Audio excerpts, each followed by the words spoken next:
The 7-Star Sign, Part 4, Celestial Radar Check. My name is Daniel Valles, and welcome to our channel. Praise the Lord, we are at an amazing time. He is showing us so much wisdom about what's on the celestial clock, the geopolitical situation, the last generation. Now, this is Part 4. This is just going to be a short video updating, and we're going to check the celestial clock and just see how it fits in with what the Lord has shown us in the last 3 videos. Very important how all the New Testament has been building toward a particular picture that is in the letters to the 7 churches with the 7 stars, how the king, the judge, is coming to the stars. And that is the promise throughout the book of Revelation, and it all sums up on the last page of the book of Revelation, as we're going to see some more today. It is so beautiful what the Lord is showing us as we go forward step by step in faith. When you check out the timeline, there is a link in the description box. I hope you've been checking it out every single day, because it's updated every single day. And new insights and also the geopolitical events that are going on, definitely check those out. Those are at the bottom. We don't have time to cover them today.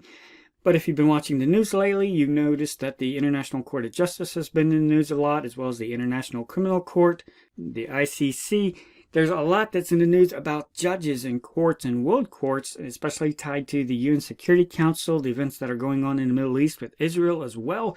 And also right at the same time that there are nuclear concerns, but also nuclear drills, testing deployment of tactical nuclear weapons. Russia has been recently testing that. And then also in talks with Belarus, their partner as well.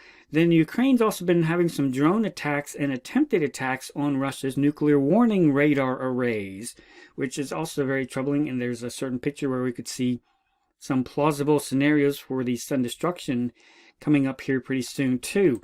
But we don't have time to cover those events, so definitely check out the timeline in the description box. Study it every single day. There's a lot which we just don't have time to cover here. And right now we're at the beginning of June, which is the start of summer for the average person in the northern latitudes. Typically June, July, and August are seen as summer. So summer is nigh. A beautiful picture that Jesus Christ was using in relation to his coming as well. And then on June 7th, that is going to begin the 4th month on the Hebrew calendar, which is really their first day of the 3 summer months on their calendar. And that is the 4th, 5th, and 6th month that is typically associated with summer too. So either way you slice it, we are at the beginning of summer right now. And we also covered just the other day how the sun was at conjunction with Pleiades. And that was on May 20th, 21st.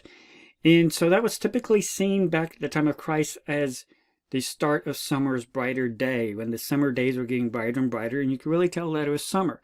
So that was around May 20th when the sun, which is moving along the ecliptic line described in Psalm 19 here, and it's moving toward the left.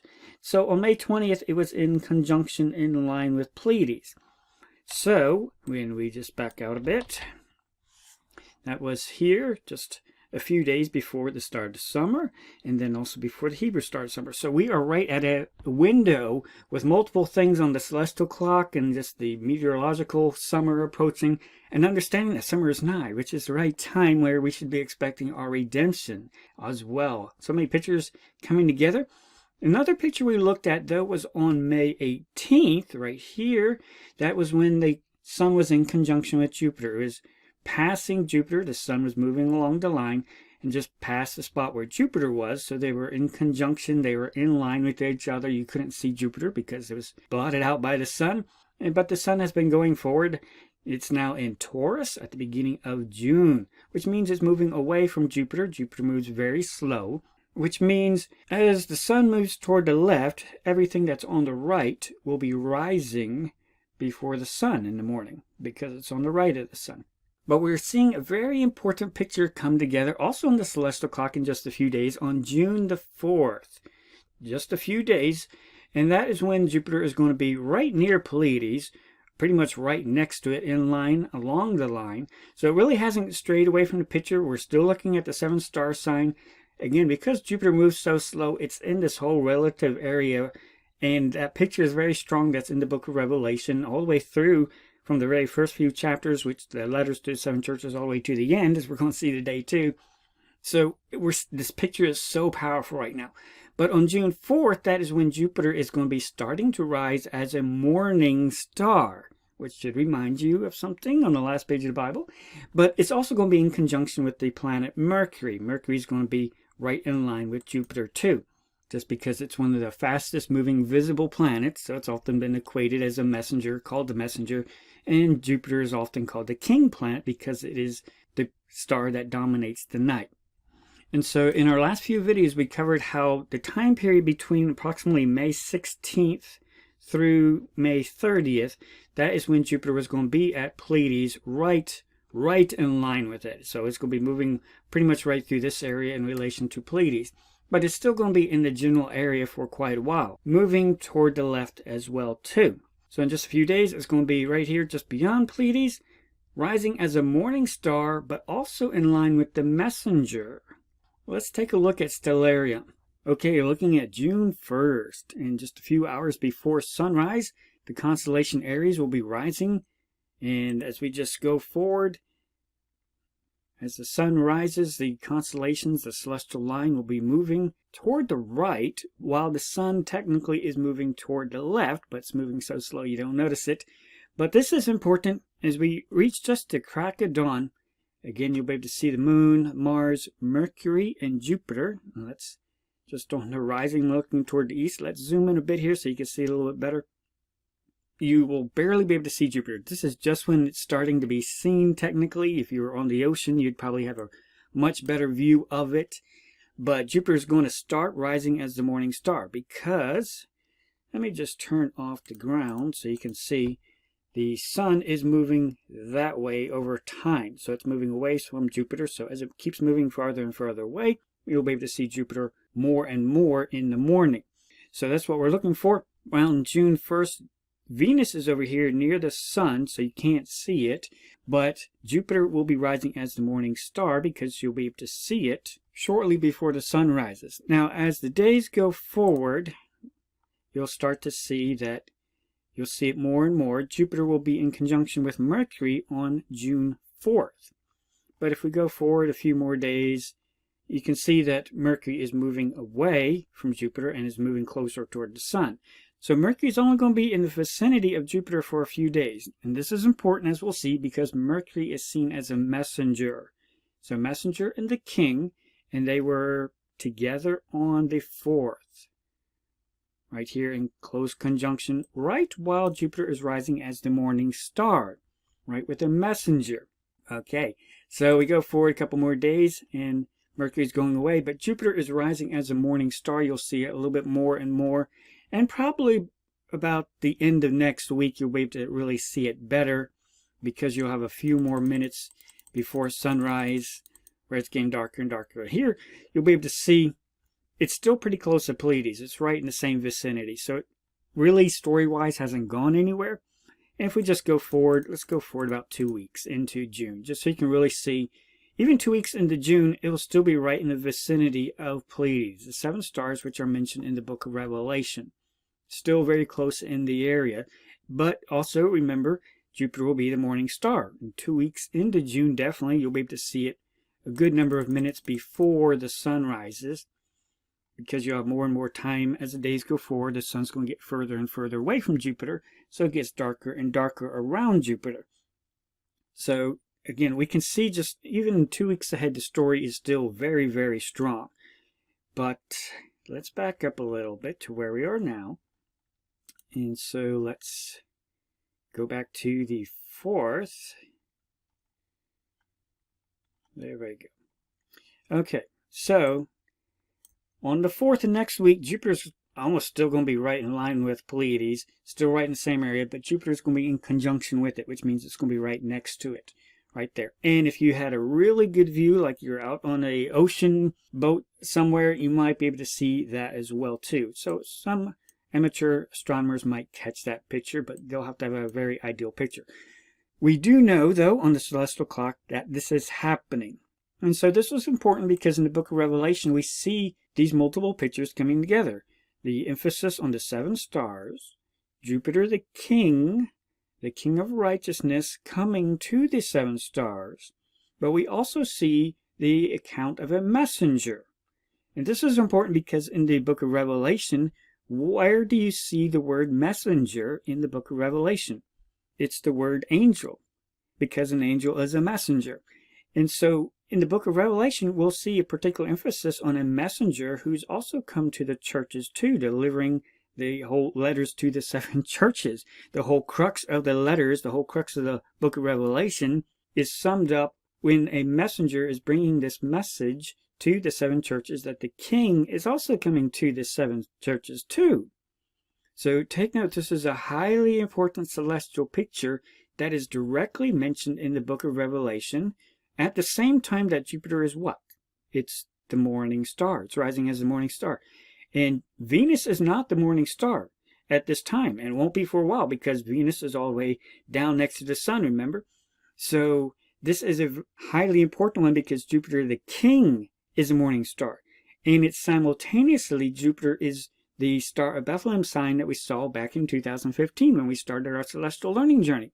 So when we consider the context, just like the wise men were excited when they saw the star the second time, we can be excited the second time because of the context. It's an interesting and important sign to us because we have seen the story of why this is significant. It's not a rare event that Jupiter and Mercury have a conjunction. They do that many other places along the line. But now it is finally happening while Jupiter is right with the 7 stars, right also simultaneously when Jupiter is rising as a morning star. So there's multiple things that have to line up, which are very rare. And we covered in part 1 of this series that Jupiter and the Sun being in conjunction at the 7 stars was highly important too, because this has only happened one time in this last generation, and that was just a few days ago. And that was just on the other side of Pleiades. It wasn't right in line, but just on the other side. So now right on the other side of it, we see Jupiter finally bringing the full picture of the morning star, being also the Star of Bethlehem sign, which means he's the root and offspring of David. That picture here too. Right with the 7 stars, with the whole emphasis of the book of Revelation that he is the one who's coming to the 7 churches, the 7 stars, and he's going to send his messenger to the 7 stars to tell them that he is coming quickly.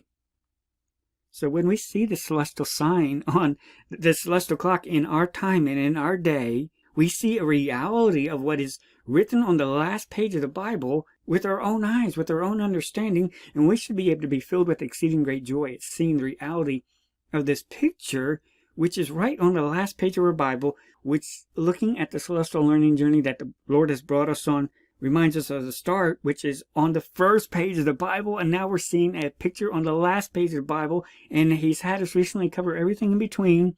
Friend, I do not know the day or hour, but I do know our Lord is wanting us to look up, gird up, brighten up, and to live in light that he is showing us so much, drawing our attention. He has told us so many things down throughout the past 2,000 years. Are we listening? Do we have an ear to hear? Are we keeping and guarding what he has said? And do we see the reality of the pictures that he's been trying to show us that are recorded in the last page of the Bible that tell us that he is coming quickly? So again, this is on June 4th, and again, we do not know the day or hour. We just know that's when that picture is going to be the strongest because Mercury will be with Jupiter. And then as we go forward just a few days, Mercury is quickly going away from the area too, from Jupiter. So even though Jupiter is going to get brighter and brighter as the days go forward, it is rising as a morning star, but there is a messenger who makes a quick stop by on June 4th. So even after June 4th, the picture is going to be growing stronger and stronger. The messenger has come. Are we listening? There has been a significant celestial event right around June 4th that should catch our attention and sober us that time appears to be a whole lot shorter than we think. Let's live in light of everything that our Redeemer has been showing us about this incredible celestial time. And I do hope you also get a chance to go out and just look up, and even though you won't be able to see Jupiter you probably won't have the ideal spot to see it, but just remind yourself of the celestial clock and remind yourself of all the celestial pictures and the Bible studies that he has brought us on, all the wisdom he has shown us on the celestial learning journey. And I would highly encourage you to review the last videos in this series so that you really allow the Lord to impact you. Why is the entire New Testament, the message building toward the pictures on the last page of the Bible? Why is it building toward the pictures with the 7 stars, Pleiades? Why is that woven into those letters? Why does he use those 7 stars with the reminder, I am coming quickly? Why does he use those 7 stars with the reminder that he's sending a messenger? Why is he using those messages throughout the New Testament, reminding us that the king and the judge is coming? the King and Judge, who is also the bright and morning star. Verse 7, Behold, I come quickly, and behold, I come quickly, and my reward is with me to give every man according as his work shall be. I, Jesus, have sent mine angel, my messenger, to testify unto you these things in the churches, these 7 stars. I am the root and the offspring of David, which goes back to the first page of the Bible with the Star of Bethlehem sign reminder, and the bright and morning star. Do you see how all these pictures are coming together right now? A messenger, an angel sent to testify unto the churches, coming right to the spot of the churches, with the messengers reminding us of what he has said. Behold, I come quickly, I'm coming to you also. My messenger is coming to you too. I am both the Star of Bethlehem scepter star. I am the root and the offspring of David. I am the King of righteousness, and I am the bright and morning star at the same time. Right in the same breath, where at the same time a messenger, Mercury, is being sent picture-wise to the 7 stars, Pleiades.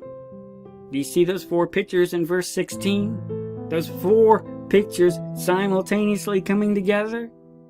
My messenger to the 7 stars, I am the root and offspring of David, the King of righteousness, and simultaneously the bright and morning star. And just like the wise men, we can look up with exceeding great joy when we see the Lord deliberately showing us this portrayal on the celestial clock, a very significant sign, and it has significance because we hear the story, we hear the words, we see the handiwork, all because our Lord has guided us by the hand and shown us all this on this incredible celestial learning journey that started back in 2015. There is significance when we know the story, when we see the words, when we hear what He's been trying to show us. The heavens declare His glory, the glory about the Judge, the King of righteousness.